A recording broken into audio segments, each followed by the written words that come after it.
Uh, Hey folks, so I've got the PowerPoint on my side. Am I able to share? Yes, I've made you co-host, so you should be absolutely fine. Thank you so much. Okay, I'm gonna admit everybody. Straighten yourselves up.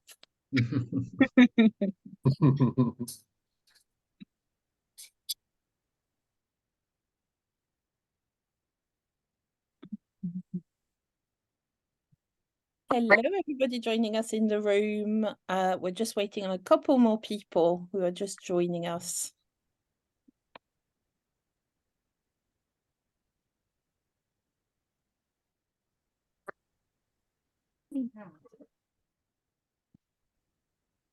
I think that's it. We've got everybody.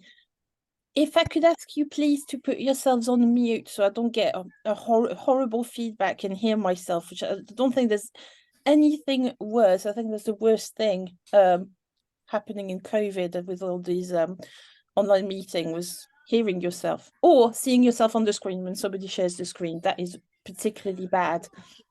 So yeah, thank you. Thank you.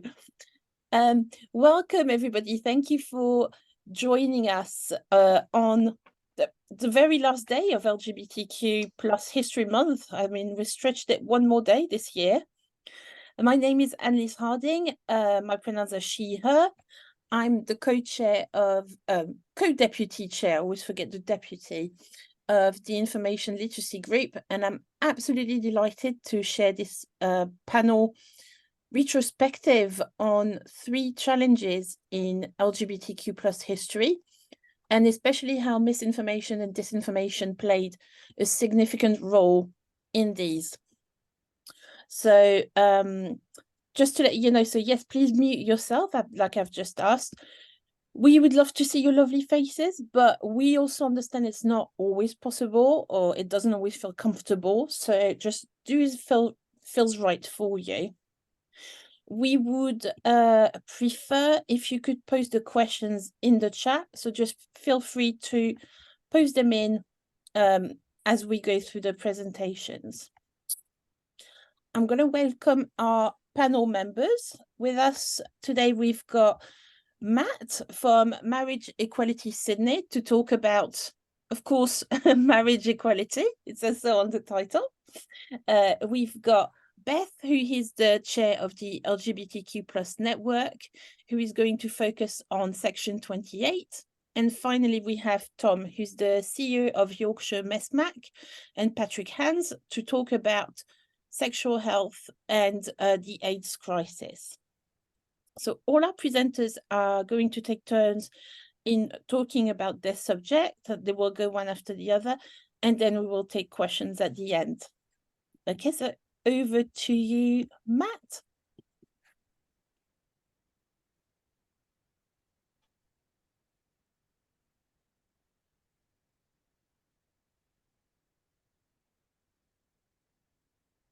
I think you're on mute, Matt.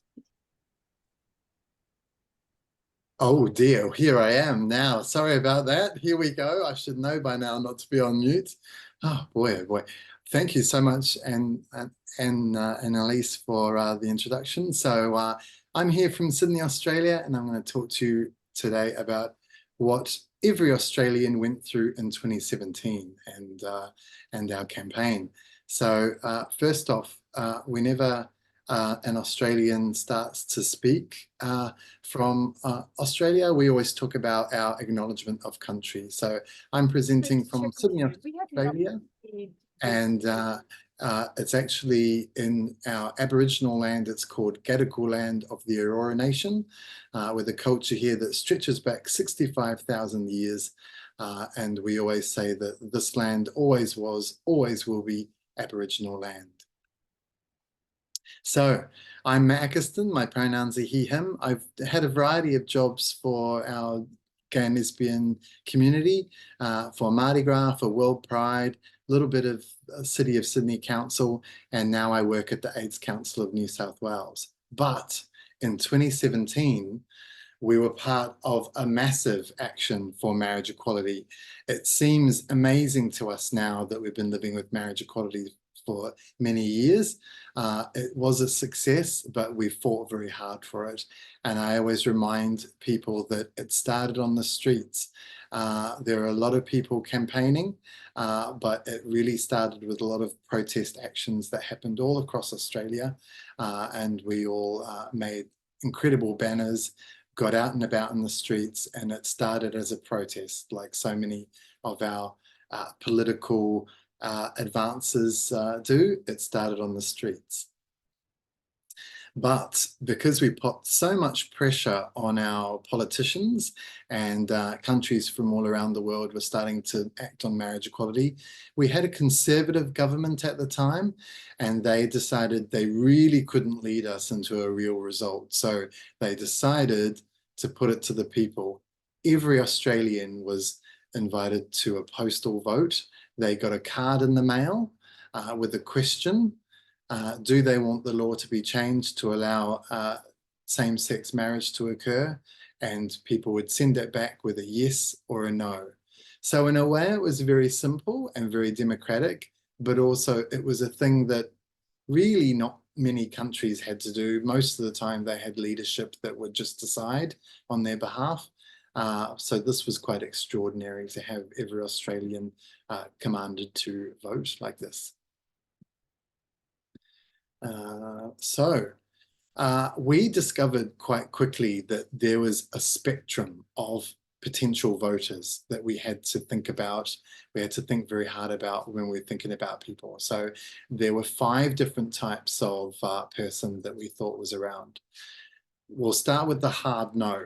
Those are the people that are fighting in the comments, very homophobic, very traditional. They did not want the law to be changed and felt like they could not be persuaded.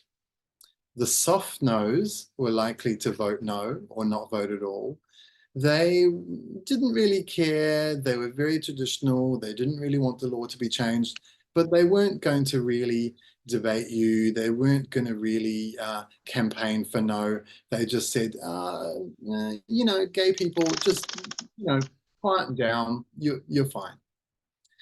The not sures are in the middle. A lot of us have not sure people in our families and among our friends. So they're people that the card would arrive, they'd think about the question and they'd think, I haven't really thought about it before. The soft yeses, we've got a lot of soft yeses around us. So they're people that would probably vote yes, but, oh, hang on a minute, where's the card? How do you vote? They might take some persuading on actually getting the vote out. The hard yeses are the people like me, the people that would get out and campaign. They'd be the first to send their card back. They'd be posting on social media, yes, I'm voting yes. They're with us all the way. So they're the campaigners. So those are the different types of people that we had, that we thought we had in Australia. And that meant that we had a very specific plan for all of them. The hard no people had their own no campaign, and they had a lot of misinformation. Our job was, unfortunately, to ignore them completely.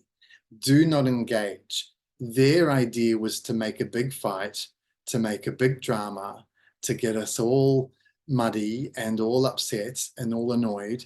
And so we found that there was no way to win with the hard no people. We just had to let them, you know, go for it.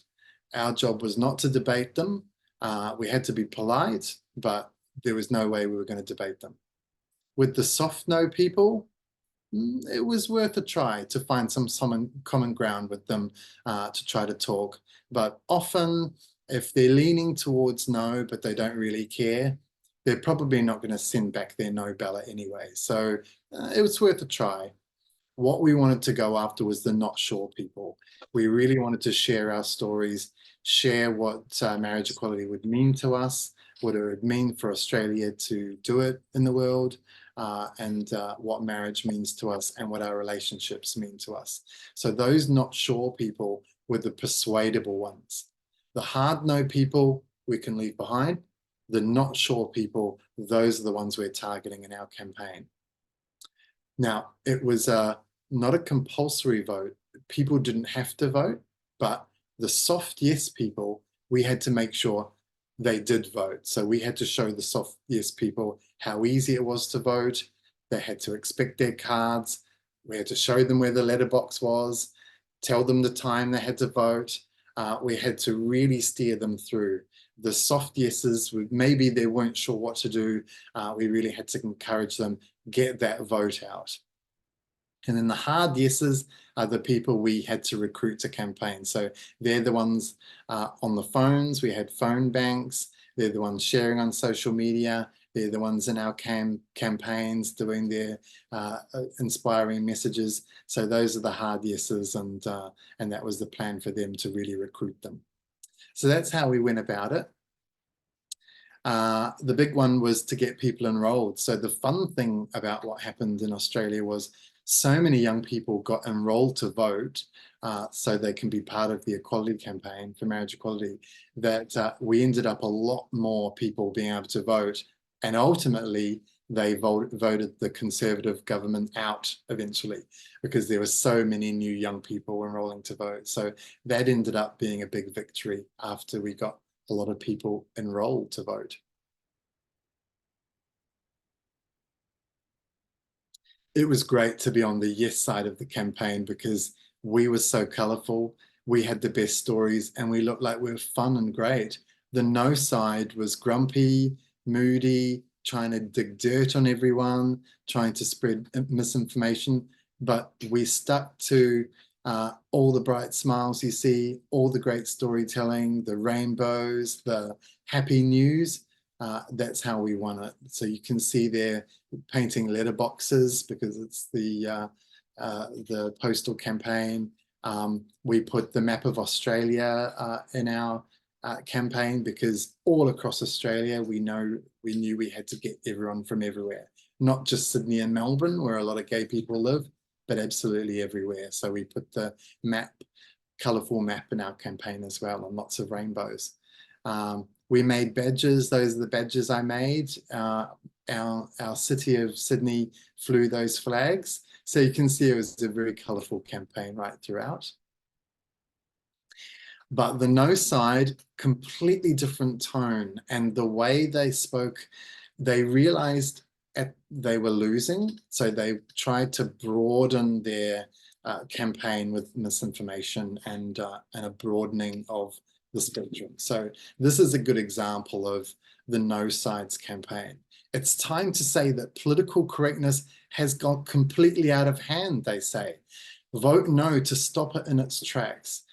So there is a classic thing of broadening moving that goalpost. So they're saying, okay, this isn't about marriage. This is about political correctness. This is about wokeness. If you've got an idea that wokeness and political correctness has gone too far for whatever reason, now's your chance, they say. Now's your chance to vote no. And you see the banners there says, it's okay to say no. So we're so good with the yes campaign and we've got so many people voting yes. The no people are being told, it's okay. It's okay to say no. They're really saying it's fine. You're not an evil person for saying no. You might say no for another reason completely. So that was their game plan, to really move those goalposts and to really, try to say that, it's not just about marriage. It's okay to say no. That was their philosophy. Our story was, we call it pre-bunking as well. So it's the idea of sharing the stories perhaps in advance of any debates and any misinformation coming. If you've shared your story of your own life and your own relationship, that is a lot more powerful. And then when people hear and read things that are about your community that don't sound right, you'll remember those stories. This was a good story. This couple talked about how they'd been together for a long time. They've got a family together. One of them had their sister's wedding and they had a fantastic wedding. But then coming back from the wedding, they're thinking, gosh, we'd love to be able to get married. It's not fair that we can't. We've got a beautiful relationship, two beautiful kids together. It's not fair that our relationship is not recognized in the same way.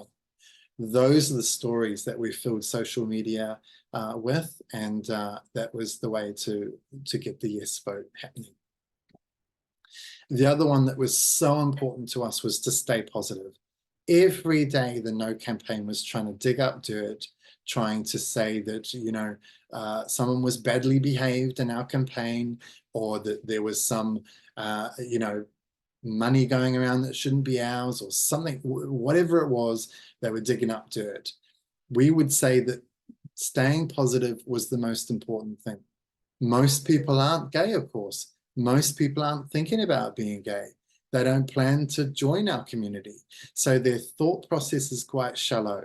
The tone is what is being absorbed there. So they're really seeing our smiling faces and hearing our stories. They're not seeing any negativity from us at all. That was our game plan, even though it was so frustrating at the time because we were going through a lot. And then, so we were at it. So we made banners, we were going forward. Look at the huge crowds that we started to get. So we were really feeling very confident. But of course, we were also a bit scared. We hadn't been through this process before. The polling was very good, but some polls were a bit 50-50, and we had to be prepared for a no vote if it came. So we had some messaging to our community. No matter what happens, you are not alone. You are loved. So as we were gathering together as a community, we awaited the result. We wrote no speeches and yes speeches, success and failure speeches, in case we didn't win. But of course we did win. So millions of people voted, and we had that yes result of 61.6%. So luckily we won, and we won through months of campaign and a vote that involved every Australian. Here's the front page of the Sydney Morning Herald just after we won. And this is my window at my work saying congrats from your neighbours. So our neighbours stuck up that on our window at work. Everyone was just so happy that we'd won and so relieved, really. I don't have too much more to say, but I just want to say what we learned. We learned that in our community, we have the best stories. We have the most interesting stories, so we tell them. We tell our stories. The no side don't have good stories about why they're voting no. They'll be like, oh, I'm voting no because marriage is traditional, or, you know, it's not a very good story. The big one is don't get distracted by other people's nonsense. Every day they tried to draw us into a drama, and every day we would not take the bait. If you're fighting down in the muck, both sides get dirty, and that switches people off your cause. Once we started getting into a fight, people would say, oh, they're all the same. I'm not going to vote. I'm not going to vote. But the big thing that we learned, and we learned afterwards too, was after equal marriage is won, don't leave anyone in our LGBTIQA plus family behind. What happened very quickly after we won marriage equality is the next day, all those people that said vote no, they became an organization called Binary Australia. What on earth is that? Well, it's an anti-trans group. So all those people that said no to marriage equality, suddenly the very next day, they were saying no to transgender people. Isn't that just extraordinary? So we knew then that we had to keep up the fight and keep campaigning to make sure the rights of trans and gender diverse people are upheld and get the best outcomes for them.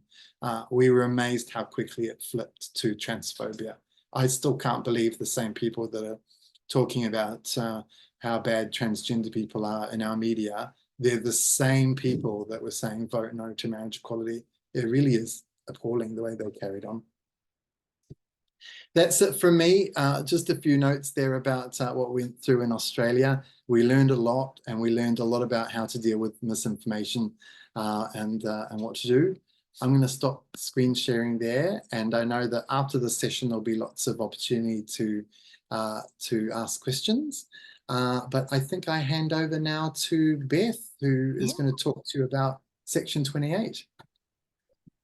Thanks, Matt. Just get my slides going. Hi everyone. As I was introduced earlier, I'm Beth Montague-Helen. I'm co-chair of the CILIP LGBTQ Network. I'm also the head of libraries and information services at the Francis Crick Institute in London in my other role. And yeah, I'm going to talk about Section 28. I hope that you can tell by my youthful outlook that I was not a librarian during Section 28. I was in school. This all started about 40 years ago, nearly 40 years ago. And so I suspect that many people on this call certainly weren't professionals at the time and may not even really know that much about what it was like in Section 28. So I'm going to be talking quite a lot about my own experience. So what was Section 28? Well, it was a section of government legislation where essentially they tried to prevent anybody who was associated with a local authority, so primarily schools, but libraries, social services, from promoting homosexuality or publishing any material with the intention of promoting homosexuality. And also to prevent the teaching of pretended family relationships, which is what same-sex relationships were referred to at the time. So that was what the legislation looked like. It came into effect in 1988, so as I say, 36 years ago. And in Scotland, it ran until 2000. It was one of the first things that the new Scottish government repealed. In England and Wales, it carried on until 2003, which the keen-eyed amongst you will realise was a Labour government. The Conservatives brought in Section 28, but Labour came into power in 1997 and kept it for the next 6 years.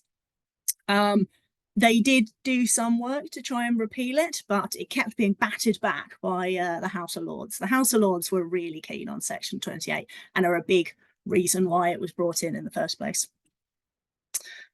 So 15 years of Section 28, I just thought I would show some photos to give some context there.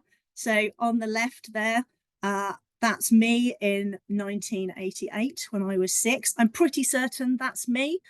In the photos, there's me and my twin sister, and it's not always terribly easy to know which one's which, but I'm pretty certain that's me. And then on the other side, that's me when I was at university, 2003. I think that's Manchester Pride that I'm at. But, the whole of my education happened during Section 28, so all of those 15 years. When the legislation was first being put through Parliament, there were quite a lot of strands to the debates, but one of the really big ones was around children's literature and about how this literature might be promoting LGB lifestyles, as it really was at the time, LG even.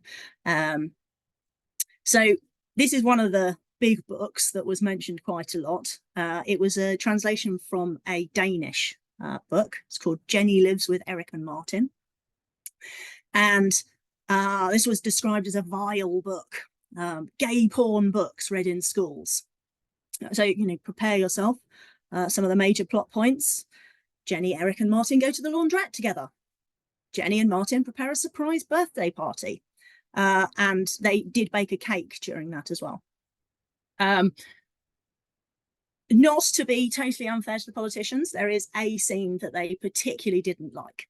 And a lot of that was to do with the difference in culture between Denmark and the UK. Denmark at the time was moving much more towards the left. They were looking at marriage equality. They were much more positive about LGBTQ+ people. We were going in the opposite direction, really. And in Denmark, they're also much more open about nudity and that sort of thing. So there's a scene in the book where Eric and Martin are in bed. They don't appear to be wearing any clothes because they've just woken up. and Jenny goes in and sits on the bed with them. This was described as the worst thing possible to be in a children's book. There was nothing sexual in the book. It was some parents talking to their child. However, it was described in this very pornographic way by members of parliament. There was a lot of misinformation that went on in these debates. A lot of it was extreme exaggeration. So they'd take something like that scene and give it the worst possible reading that they possibly could to try and talk about how it was promoting homosexual lifestyle. And then also talk about how this promotion of the homosexual lifestyle was essentially the end of the world. You know, if kids find out about gay people, well, they'll become gay. Well, we all know that that's just not true. Dame Jill Knight said that she thought that if children were told that it was okay to be gay, then that would lead to a great spread of AIDS. And our next talk is on the AIDS crisis. I would argue that, in fact, it did the exact opposite.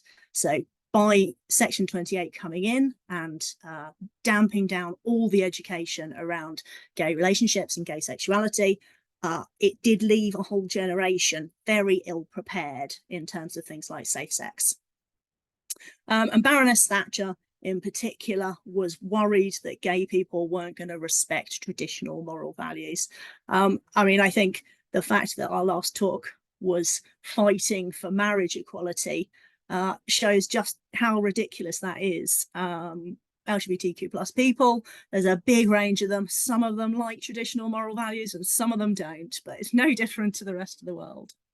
But these are the sort of debates that were going on in Parliament at the time. There was also quite a lot of avoiding giving good evidence. So that people would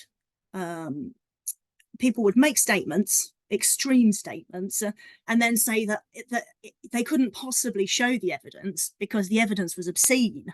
They couldn't possibly read it aloud in Parliament because it would be completely inappropriate. And that happened quite a lot. There's another book here that I've highlighted, The Milkman's on His Way. This was another book that it did have a sex scene in it between two men, but it wasn't any more extreme than a lot of the heterosexual teenage literature that you could see at the time. But it was called A Pile of Filth and was denigrated as a really shocking book. So as well as misinformation, Section 28 is really identified with no information. Once the legislation had gone through, nobody taught anything about gay people to school children that wasn't negative. There was no positive teaching at all. And, you know, that's very much my experience of having gone through both primary school and high school during that time. The Outrage campaigning group did a survey of late teenagers in 1991. So we're about 3 years into Section 28 by this time. And the vast majority of the people who were surveyed said that they had had no information at all about either gay people or lesbians. Bisexual people were mostly ignored back then. We certainly didn't talk about transgender people. You know, it was very much about male or female gay people, but there was just nothing. There was nothing at all. And people were very scared. Teachers were very scared of portraying anything positively, and so were librarians in general. There was a fight back. There's always a fight back. So there were a lot of protests. There were marches. There's a poster here for a march in Brighton very early on, only a year after the legislation came in. A bunch of lesbians descended on the BBC very publicly. That was quite amusing, to be honest. There were lots of other things that went on. Certainly all of my university friends refused to use Stagecoach because they were giving money to Section 28 campaigns to keep it going. But there were people within libraries and within schools who were doing good work to provide resources for LGBTQ plus people, but, you know, mostly had to be very under the radar. Where they were public, there was always a lot of pushback against that. But interestingly, nobody was ever prosecuted under Section 28. It was all to do with fear. There was a huge culture of fear. People were worried about what would happen if they were seen to be promoting LGBTQ plus lifestyles. So it was eventually repealed, as I said, 2000 for Scotland, 2003 for UK and Wales. But things didn't change immediately. There was a really good piece of research done by Janine Walker and Joe Bates in 2016, looking at what had happened in the next 10 years. So over 3/4 of school children at that time said that they wouldn't use their school library to look for LGBTQ plus information. And that was partly because they felt that there wasn't going to be anything there, that there just weren't any books. Sometimes where there were books stocked, they weren't signposted, they weren't promoted. It was hard to find them. So they just thought, well, it's not going to be worth it. And there was also a worry that the librarians wouldn't be positive, that they might laugh at them. And all of that was 10 years on from after when Section 28 had actually been closed. But that culture of fear and of removing information for LGBTQ plus people was still there. Luckily, let me just sure why that's not moving on. There we go. Luckily, we move on another 10 years. So we're now talking 20 years after the legislation is finished, but we are in a much better place now.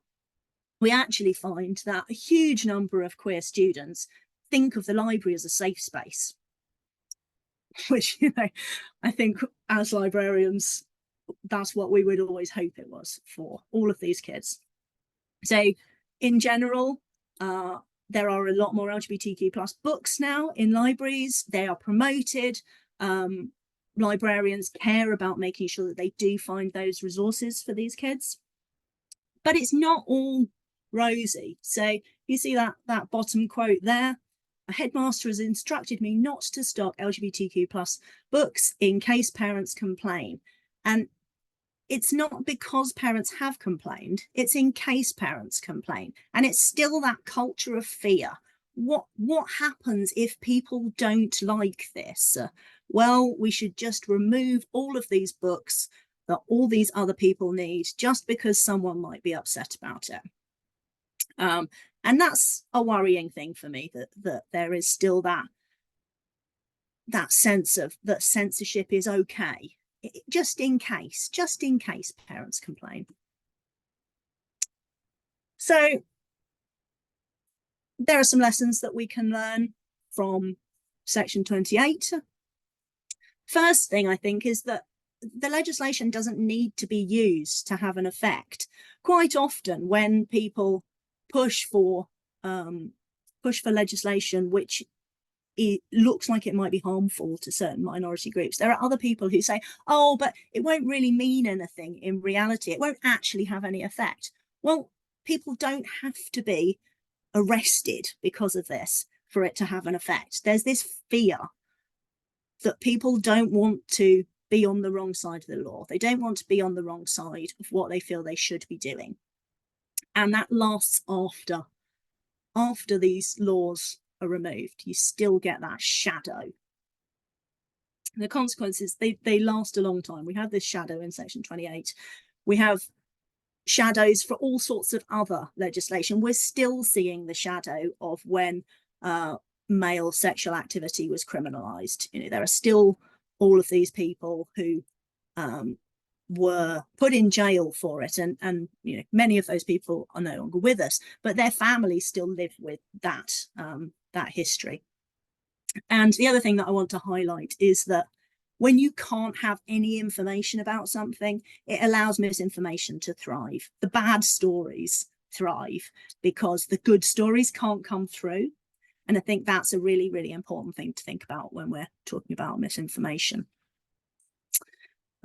So thank you all for listening to that. I'm going to be passing on now to Tom and Patrick, who are going to talk about HIV and AIDS. I'm just trying to get my camera to work. Okay, that's where it is. Yeah, I'll just share this now.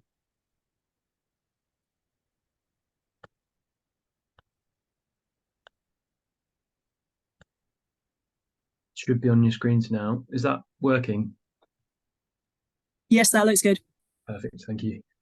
Great. Well, thank you and welcome. I'm Tom Doyle, Chief Executive for Yorkshire MESMAC, and I'm joined with my colleague Paddy, who's the local service coordinator for our service in Leeds. I'll talk a little bit about Yorkshire MESMAC in a while, but what we're going to do just now is just go through some of the timelines and some of the major dates associated with the HIV pandemic, and we'll try and fill in some of the fill it in with a bit of colour. Okay, Pat, do you want to start? Thanks.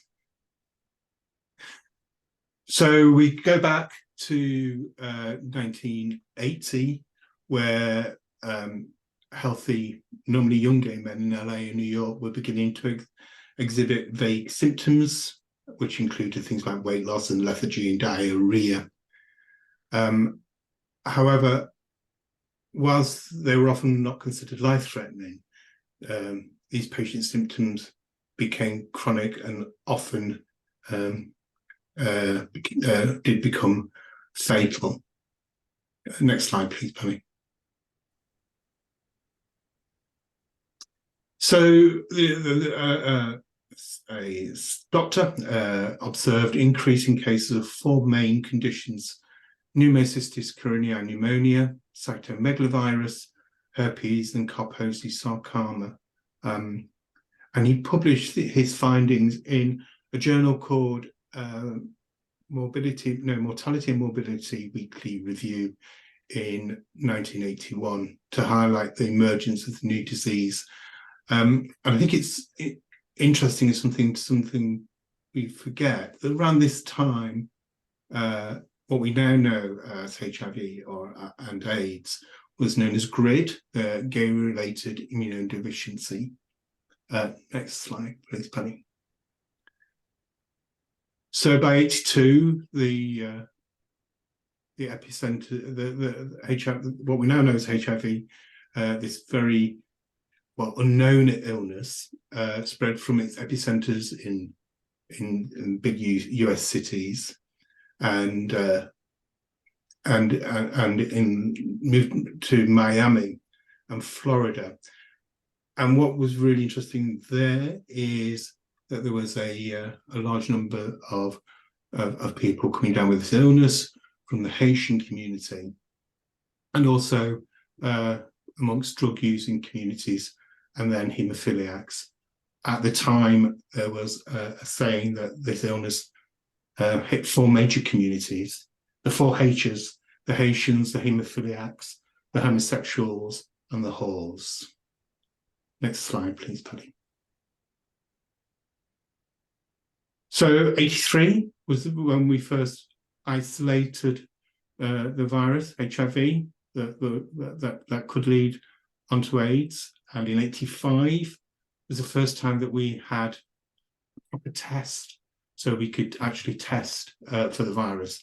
So if we just want to move back for those first 5 or so years, and I remember this as a very young gay man at the time, being absolutely terrified that this illness, this disease that was killing gay men, and nobody kind of knew what it was.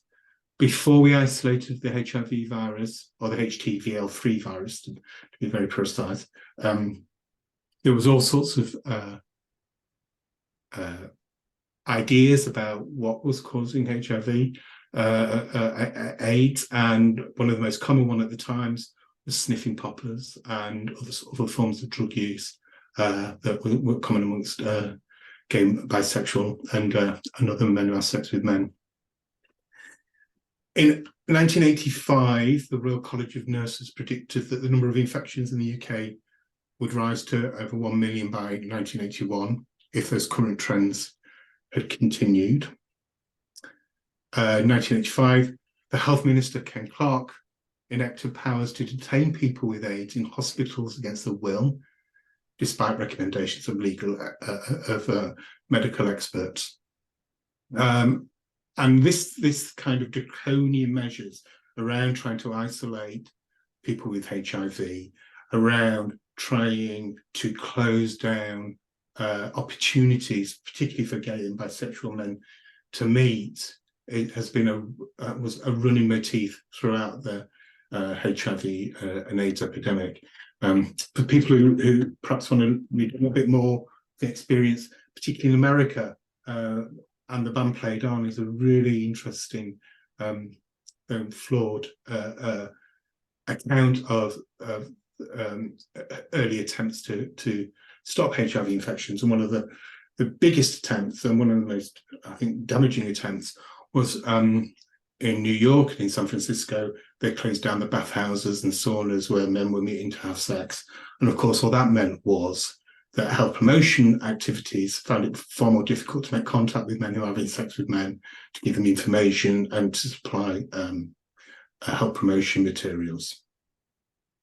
So we move on to 1986, and we finally agreed that HIV was the virus that caused AIDS. Before that, there was still some debate, and we still have some HIV deniers around to this day. But the evidence and the science is very clear that HIV is a virus that causes AIDS.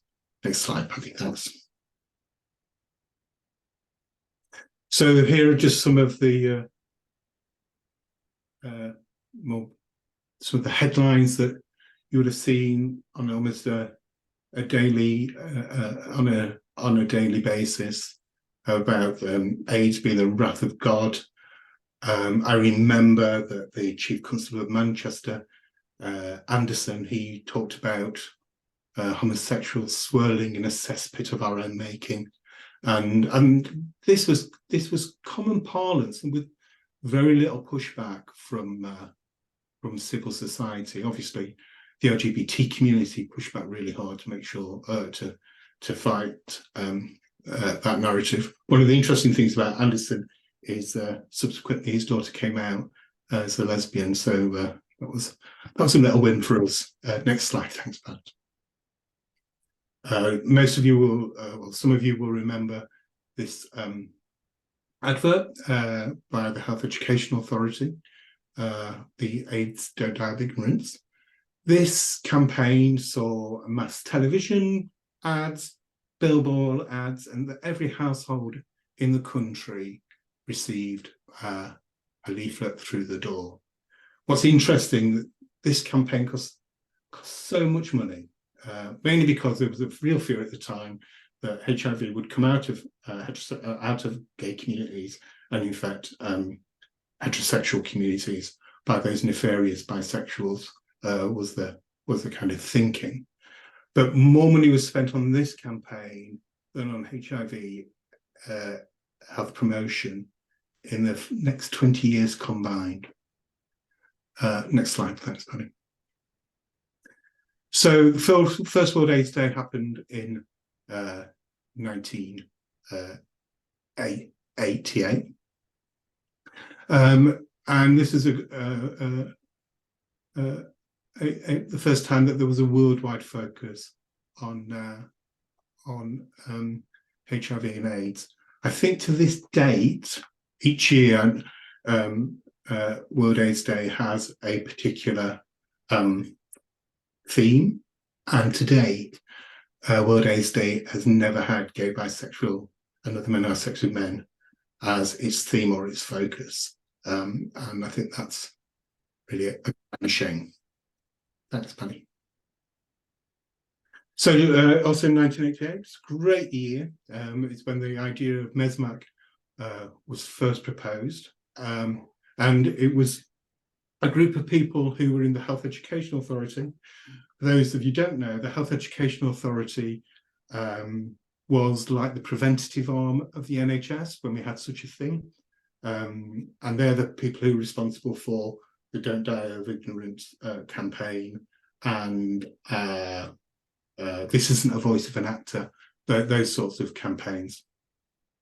And its purported purpose, or our purported purpose, was to bridge the gap between the response of the NHS and the gay community, because many LGBT people were gay and bisexual men and other male-sexual men were deeply mistrustful of the government, which was a Tory government at the time.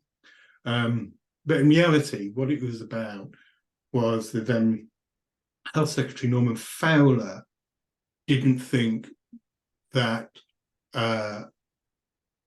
Thatcher would allow the government to produce the sorts of information campaigns that were needed to stem HIV infections. So really, part of it was a political strategy to be able to distance local governments and central government away from the campaigns. As we've already heard, this is at the height of Section 28. So in March 1990, 4 pilots were launched across the country. Ourselves in Leeds, which was looking at gay, bisexual and other male-sexual men in a large urban area. And we were based with Leeds AIDS Advice, a voluntary sector organisation, a project based in Leicester, working with BME groups, and they were based with the Black HIV/AIDS Network. A project in Newcastle that was looking at men in a mixed urban and rural area, so a city that had a large rural influence on it. And interestingly, they were based, and the only one that was based, with a statutory organisation. They were based in Newcastle Social Services, and in London the project was based with the Terence Higgins Trust, and they were working particularly with younger men under 25. So that was a pilot project for 3 years, and in 93 it says the team was disbanded. In actuality, we became an independent charity, separate from Leeds AIDS Advice, and we became Yorkshire Mesmac, opening bases in Bradford, Wakefield, then York and North Yorkshire, and now we have bases also in Rotherham and Hull. Next slide, please, Penny. So 92 was also a very pivotal point, I think, in policy around HIV and AIDS. Before this time, HIV and AIDS had not been seen as had not been seen as a major public health concern that was backed in public health national strategies.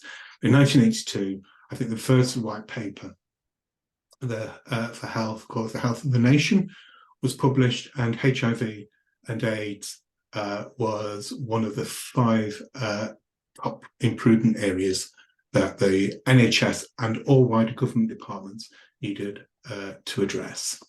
Next one, thanks, Paddy.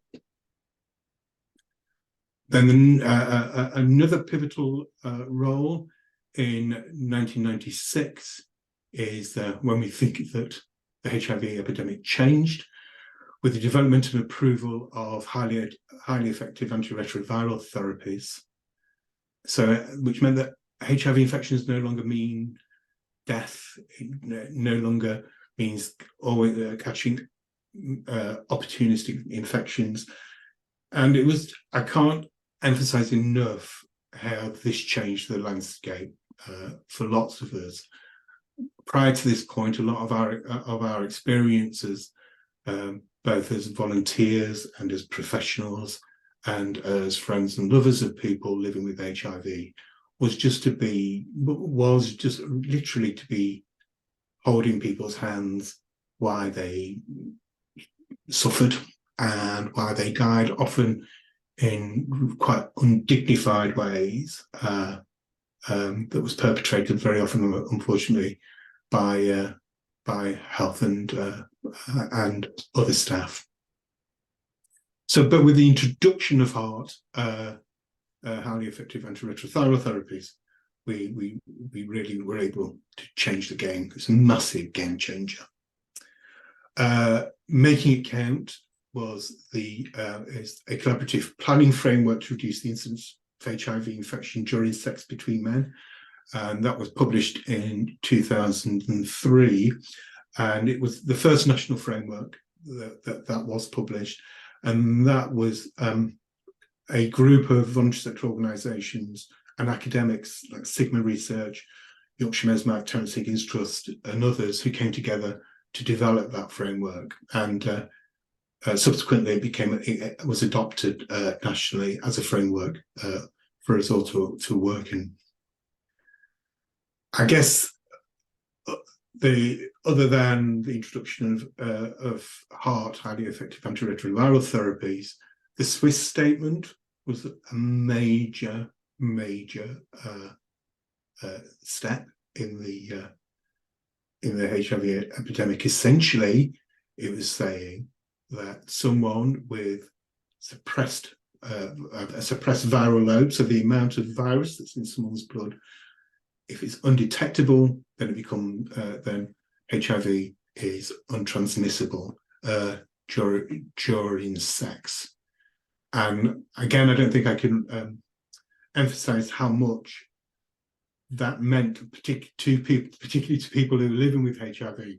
When we were talking to people with HIV around this, at first, we could just see people, the weight of responsibility lift from people's shoulders, and I think it's just been a huge gift to the movement. 2012 saw the first National HIV Testing Week, and that has happened every year since. That was actually based on a pilot we ran in Leeds in Yorkshire called Yorkshire Know Your Status, I think, and subsequently adopted by the CHAPS Partnership, which is a national partnership of HIV prevention organisations, and it's now led by, coordinated by the Terence Higgins Trust. Next one, Paddy. Do you want to take it from here, Paddy? Yeah, what I'll do is I'm just being wary of time, folks. So I know that we want time for a panel at the end. So what I'll do is I'll just give a very quick whistle-stop tour of kind of HIV prevention in 2024. I put this U equals U in here because it relates to the Swiss statement that Tom was talking about. It's a campaign, and it means undetectable equals untransmittable. It's a campaign explaining how if someone who lives with HIV is on effective treatment, they can't pass it on to their sexual partners. And it's still used today in campaigns. It's very important, especially for positive people, to be able to confidently say to themselves and their sexual partners, as long as I'm on treatment, I can't pass it on to my sexual partners. So it's a really powerful campaign that you can all look up if you're interested in. Just being wary of time, so I'll whiz through here. So I just wanted to definitely make sure we mention PrEP. So some of you in this meeting might have heard of PrEP. I'll tell you a wee bit about it, and then we can kind of signpost you on to where you can find out more about it if you're interested in it for yourself or your partners or friends, family, whatever. So PrEP stands for pre-exposure prophylaxis. It's a game-changing drug for HIV prevention. It works about as well as a condom, so about 99%, really well to reduce your risk of HIV from sex, as long as you take it as prescribed. So it's an amazing drug, which is now available on the NHS. There was a trial launched in 2017. And Tom's put a lovely picture of lovely Mags Portman here, who's one of the campaigners who campaigned to get it on the NHS. Just to whiz through this. So we've had kind of media reactions in all of the presentations today. So here's just one about the PrEP trial, which was in 2015. Lovely headline from the Daily Mail there. I'll let you kind of draw your own conclusions from that one as we're kind of low on time. PrEP is made available on the NHS in 2020, which was amazing to be able to say to people. The fact that it was made available on the NHS meant that people who couldn't get onto the trial because it was extremely limited or couldn't afford to import it from abroad, which loads of people were doing, could access it. And now anyone at risk of HIV infection can access it today. I'm very proud to say that Mesmac Leeds was one of the first charities, if not the first, maybe in the UK, to be able to offer PrEP in a community setting rather than a sexual health service. So we're very proud of that. And PrEP is the day-to-day kind of bread and butter of our HIV prevention, alongside our existing prevention methods like condoms, contraception, etc. In 2003, there's been trials of injectable PrEP. So this might be for people who don't get on with tablets for whatever reason, lifestyle, or just don't like it, might not have good memory. And just a little bit of updates, so kind of 2024 and what we're looking at with PrEP now. There is a huge health inequalities with uptake of PrEP. So in 2021, there was no local authority that had more than 5 women on PrEP. That's cisgender women. And since then, there's been projects across the country, but we've just launched our own called PrEP for Women. That started end of last year, start of this year. That's about promoting PrEP for women and trying to make sure that women are represented on the uptake of PrEP, which they're very much, well, they haven't been so far. So whistle stop tour, like I promised. So thank you so much for listening to us. I believe we're over to the panel now.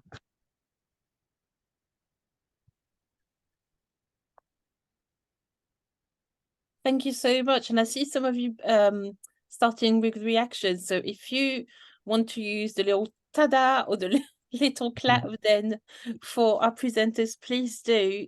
These were wonderfully informative and important presentations. I really, really enjoyed them. So thank you so much for your time. In terms of questions, I think you all have answered questions in the chat. I'm not seeing any. Oh, hang on. Oh, no, that's just a congratulation message in the chat. Andrew, do you have a question you would like to ask live? Yes, I do. Thank you very much, Holden. I'm just going to put my camera on. Oh, if it'll work. There we are. Hello. Yeah, thank you very much. Really, really interesting. I'm a librarian at the Department of Health and Social Care. So I just wondered what everyone's thoughts were on how we bank historical information to do with LGBT history, and how we can effectively store it so that we can use it properly in the future. And the reason I asked that is because during COVID especially, we got asked for a lot of information about AIDS and HIV and the promotional aspects of that, and so that we could use that in similar campaigns